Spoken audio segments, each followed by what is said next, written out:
guys, Dr. Mike Carberry from Advanced Medical Integration. I want to talk to you today about a topic that makes some people uncomfortable, and that's the topic of selling. So a lot of people say, I don't want to sell, I'm not a salesman, I don't think I have to sell my stuff, I hate doctors that sell their stuff. So let's tackle this subject on a bigger scale. My undergrad degree was in marketing, and my first few jobs out of school, I was a salesman. I worked for a company called Dun & Bradstreet. They had a division called Reuben Donnelly. I worked for them selling advertising.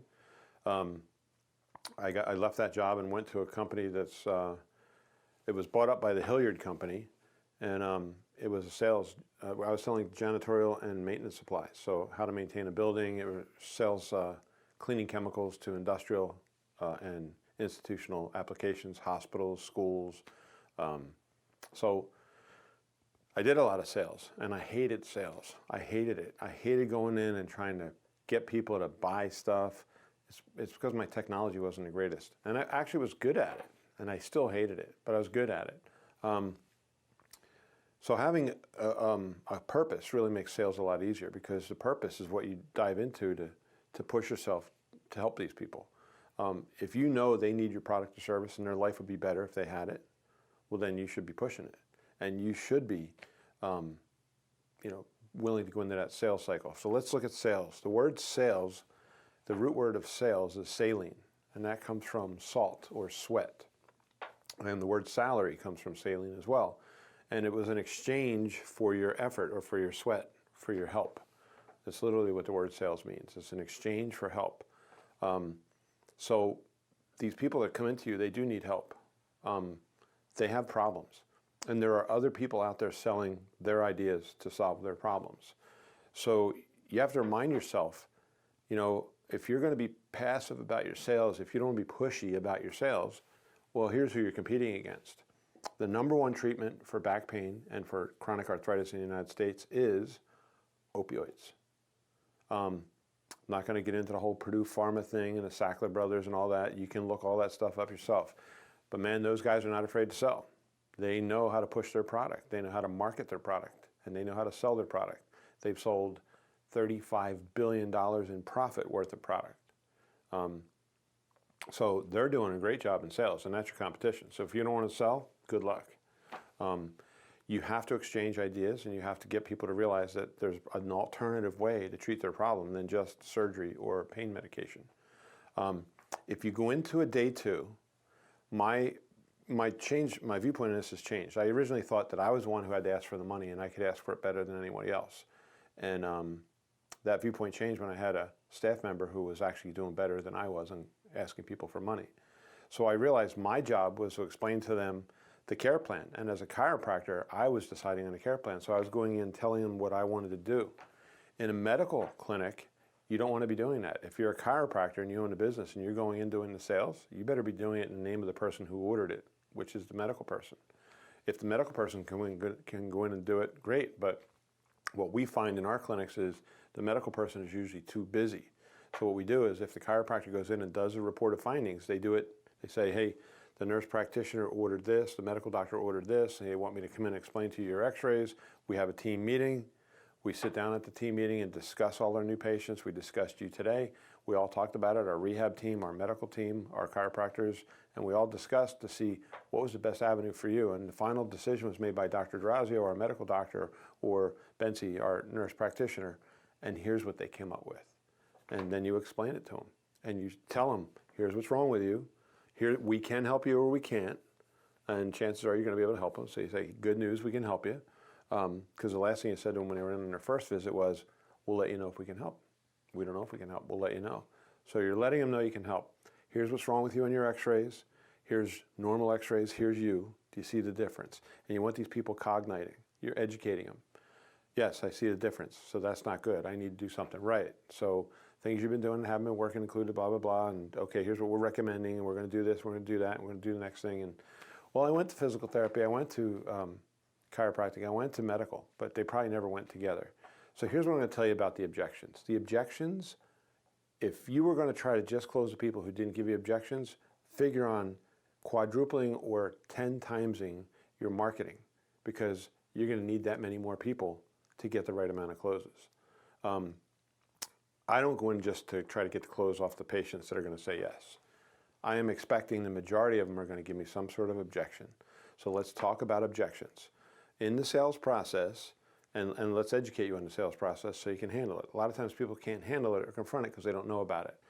But when people give you objections, they're either legitimate or non-legitimate objections. This comes from a book I read called Surefire Sales Techniques by a guy named Les Dane. And what he talked about was they hide behind these false objections. People are afraid of being taken advantage of. That's why they don't like sales. That's why they don't like being sold. They've been taken advantage of in the past in the name of help. And they don't want to get taken advantage of again. So you'll get people doing really stupid things, trying to not give you information because they're afraid you'll sell them something that they need. Go figure on that one, right? It is kind of insane, but that is the way the sales process works. So you have to be sensitive to that. So there's a couple rules in the sales process. You got to figure out if it's legitimate or non-legitimate. You never want to make the patient wrong. If you make the patient wrong, they stop listening to what you're saying and they're on the defensive. If that happens, game over, you lose. They're not going to get your product. They lose. Everybody loses. If you make them right or you don't make them wrong, and there's lots of ways to do that. Like, for example, if you ask them a question and they get it wrong, I would say, you know what, that's how most people answer. But I'm going to try to show you a different answer because our experience has been this is why people don't get well with normal care plans. And show them a reason why they're not so wrong. So lessen the blow, don't make them wrong. Find out if it's a legitimate objection. So if it's a legitimate objection, what you do is you just challenge it lightly. And you should be willing to challenge objections. If somebody says, you know, if they come in and they have X problem and you look at them and you figure out if we do this, this, this, and this, I think that'll fix that person. And you're an expert at it. You see people all day long like that. And they come in and they go, no, I'm going to do it because blah, blah, blah. Well, that's kind of insane. You know they need it. If they don't get it, they're going to go off and be miserable and do other solutions that are more invasive and can kill them, like opioids, which can lead to heroin addiction and overdose. So if you lose them, they die. That's the penalty. So you should go in there with that attitude, like, I'm going to save this person's life. Picture you're talking to a family member. The guy sitting across the table from you is your brother. And when he's like, no, I don't want to do that, I'd be like, what, are you insane? Now, if you say that to a patient, they could get upset. So what I've learned is I could soften that blow by saying, you know what, I really want to help you. And if you were my brother, I would tell you something, but you're not my brother, so I can't. Would you like to hear what I would tell my brother if you were my brother? And they always say yes. They just gave you permission to just open up on them. I'd go, if you're my brother, I'd say, what's wrong with you? Are you insane? Why are you not doing this? You got this problem. We could help you. Nobody's done what we're proposing. Here's why we think it'll work. But you're not my brother, so I can't really say that to you. I've said that to thousands of patients. And I've never had anybody really get upset. I will tell you there was a couple times when people did get upset. Here was one where a guy got really upset. I recommend you don't do this. I was talking to the wife. She wanted to do it, but she had a very domineering husband. So I have to bring my husband in, and he has to hear this. So they show up, and their kids are there. The husband's there. He's a business guy, and he's like this. And I do the care plan, and he comes back with objections, but you're a chiropractor, and blah, blah, blah, blah, blah, blah, blah. And I'm like, you know, taking it on the chin here, and I'm not trying to fight with him. And he said, so why should I do this? And I said, do you love her? Well, I thought the guy was going to come over the table and kill me. But he restrained himself. I appreciated that very much. I vowed at that moment never to do that again. But the lady did close on care, and he did pay for it. So you got to be willing to face that. I mean, you got to be able to confront people's emotions. Remember this, when people are buying, it's an emotional thing. It's not a logical thing. And emotions can fluctuate up and down. You're dealing with emotions. You want to bring that emotion tone up. You want to get them into action.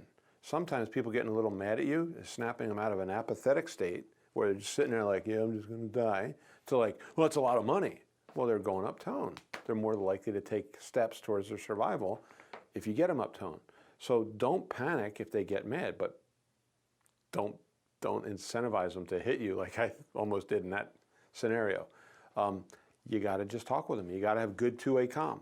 You got to make sure that when you're communicating with that person, they're actually hearing you and they're communicating back. If you're not doing that, you cannot do the sale. The sale just won't happen. If you're robotic, if you're rote, if you're just spitting stuff out of your mouth, or if you're doing it without putting a lot of attention or sincerity into it, it's not going to happen. You got to talk to them like I'm talking to you right now, like you really want to help them. If you really want to help them, you'll get the sale. More often than not. Not 100% of the time, nobody closes 100%.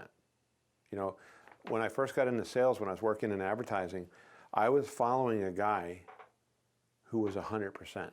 100% of his clients, you know, 100% of it, the people he went to bought. And the idea was we were selling advertising. We were trying to get them to up their advertising budget. And he was successful at it 100% of the time. Me following up was pretty rough because what I was getting was, that guy last year ripped me off and I'm not doing that again. I don't care what you say, I'm not doing it. I'm reducing my ad back to what it was before. And it was quite challenging to handle that. And then it finally dawned on me the reason I was taking over this guy's territory is because he got fired because they got tired of handling his sales were great, but it was ruining the reputation of the company. And there was a lot of upsetness that the managers had to handle and they were just tired of it. So you got to have ethics, but that doesn't mean cowering away from telling them what they have to hear. You have to tell them in a sincere way. If they don't want to buy and there's nothing you're going to do, eventually you're going to get to the point where you realize, no matter what I say, this person's not going to buy. When I get to that point, when I realize that, my strategy is I'm getting out of the room. And this is a true story. I had a patient come in one time. I was explaining to him what was wrong. I was explaining to him his x-rays and what we thought we could do for him and the different services we were going to do, the different providers we're going to do. And everything I said, I'd say black, he'd say white. I'd say white, he'd say black. And it was almost like I realized it was a game to this guy. He was just like in there fighting everything I said. So at one point, I looked at my watch and I just went, well, Mr. So-and-so, I want to apologize for my inability to explain to you what you need to hear, because if you knew what I knew, you'd be doing this program. It doesn't sound like you want to do it. I respect that. If you ever change your mind, shake his hand. You're welcome to come back. I have to go. And I walked out of the room. And the case manager's sitting there, and the guy's like, it's like he was all caught up in the game. He's like, well, what happened in the game? I mean, what was that all about? What did he just do? She goes, I don't know. I never saw him do that before. Well, why would he walk out? She said, because you were being a butthead.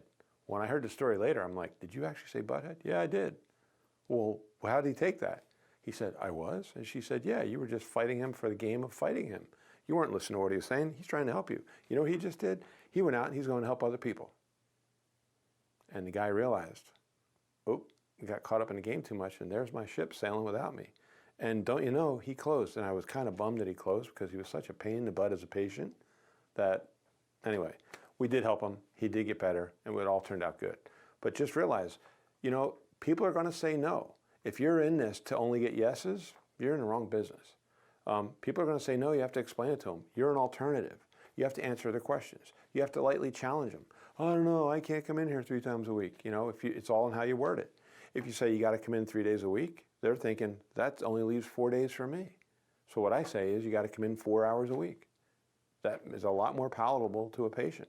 So I word it in that way so they can actually digest it and realize, oh, I'm not going to be there all day. I just got to work it into my schedule. And then I go like this, which is very key. So we're talking about doing a 10-week care plan. So right now, this is the middle of June. That would be until July, all of August. So you'll be done with this program at the beginning of September. Is this something you can do from now until September? And that to them is a lot more digestible, because if you just say 3 days a week, they're thinking, well, next Easter I'm going to Ireland and I can't be here, you know, and they're not thinking rationally. So you want to paint it out for them. Look, I'm saying don't give up your life, just give up 3 or 4 hours a week for the next 8, 10, 12, 14 weeks, whatever it's going to be, and we'll change it so you can get more out of life. You have to be willing to do that. You have to be willing to go through the sales cycle. Remember, you're trying to help. You have to be willing to challenge them. You have to be willing to lightly, I mean, you don't want to crush people and force them to buy. It's not about how powerful you can be. And, you know, you don't want to be like that sales guy who forced everybody to upgrade their ads, and then the next guy comes along who's me and has to deal with that. You want to make sure that that person, when they're done, goes, that was a great experience. I am really glad I did it. I will refer other people to them. And if I ever have a new injury, I'm going to go back. That's the name of the game. And if you do sales that way, don't be wimpy. Don't be a wimp. You got to be willing to, like, you're an expert. You've seen people come in with worse problems than they have, and you've helped them. You got to be able to testify to that. Say, look, I know we can help you. I know we've had people worse than you. You're not the worst case we've ever seen. Give us a chance. Be willing to do that. If you do that, you'll have a lot more sales, and you'll be more viable. Your employees will be a lot happier because they'll be busier and helping more people.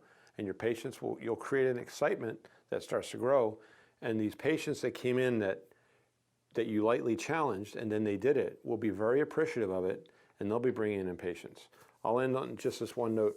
I had a patient that came in, and she was a really dear patient, but it took us 1.5 years to get her into the office. We'd run into her at different fairs in Pennsylvania, and her name was Lori. Great girl, great family.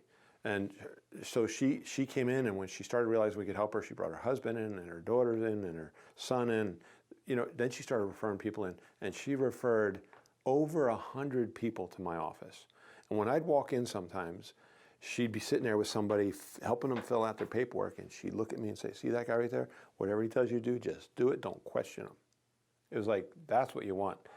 And you get that by not backing off and not being rude, but by being a good salesperson who cares enough about your patients to lightly challenge.